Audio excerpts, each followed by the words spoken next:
The Amazon is the world's largest forest. It is also the ancestral home of 1 million Indians.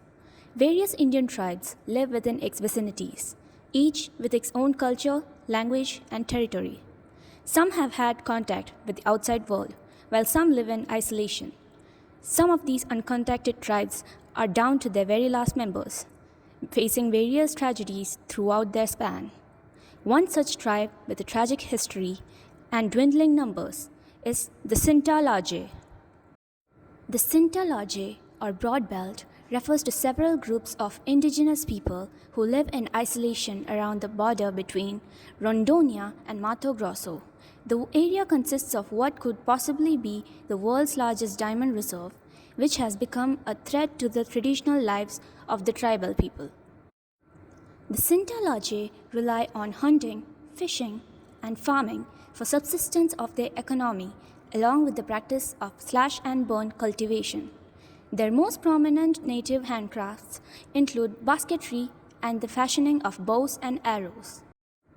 The earliest source about an encounter with the Cinta Largae was made in 1915 by the Rondon Commission while exploring the present-day Aripuana Park when they got attacked by Indians from, quote, an unknown nation.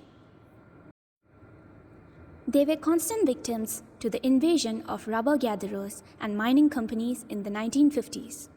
Being hostile to the invaders, they presented an impediment to the expansion of enterprises, particularly along the Jurena and Aripuana territories. In an attempt to clear the area of Cinta Largae, operations were carried out which grew by alarming proportions. These were organized by the firm Arruda and Junqueira Company and others who exploited rubber and prospected for gold and diamonds in the region. Among numerous assaults between 1958 to 1962, the one which had greatest impact and was widely published was Massacre at Parallel 11, where Antonio Jucaria, head of a firm Arruda, Jucaria & Co., a rubber company, hired a plane to drop dynamite on the village and gunmen to attack village on foot with machine gun to kill any survivor, which resulted in denunciation of genocidal practices against Indians in Brazil.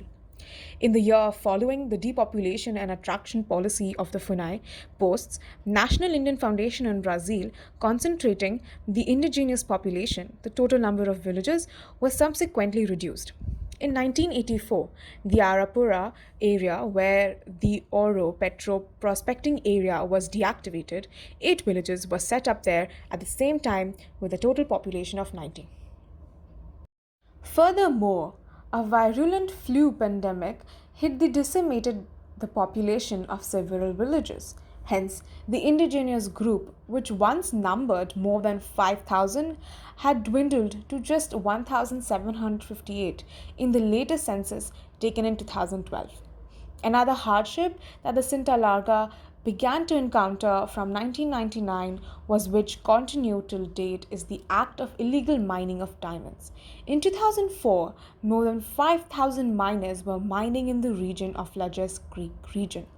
This was interrupted after a series of mutual threats by miners and indigenous resulted in the death of 29 miners.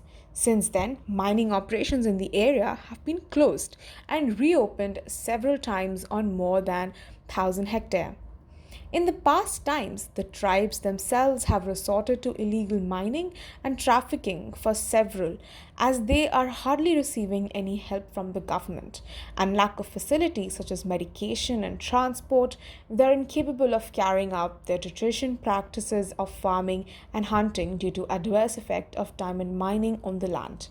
Diamond mining and their slash and burn culture has brought about high levels of deforestation, which has made the land barren over the years. With no method of legalization on the mining, the Cinta Largae suffers from dwindling population and resources with no opportunity within the isolated communities. Thank you.